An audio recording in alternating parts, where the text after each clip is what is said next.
Saudi আরবের রাজধানী রিয়াদ ও পূর্বাঞ্চলীয় এলাকায় দেশটির প্রতিরক্ষা বাহিনী ১৭টি ড্রোন প্রতিহত করে ধ্বংস করছে। তবে ড্রোনগুলো কোন দেশের ছোড়া তা জানানো হয়নি। মন্ত্রণালয় জানিয়েছে এসব ড্রোন আকাশে প্রতিরোধ করে ভূপাতিত করা হয়েছে।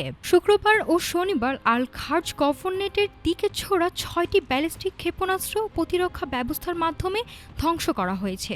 তবে এই ক্ষেপণাস্ত্র ও ড্রোনগুলো কোথা থেকে এসেছে তা এখনও প্রকাশ করা হয়নি।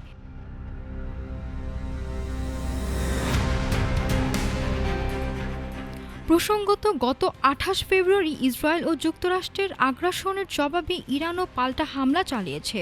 হামলার লক্ষ্য ছিল ইসরায়েল ও মধ্যপ্রাচ্যে থাকা মার্কিন সামরিক ঘাঁটি।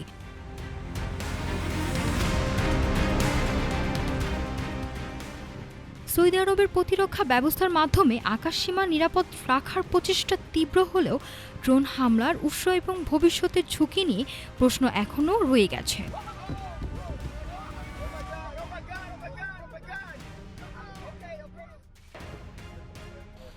নাফিসা সামিয়া, ঢাকা টুডে।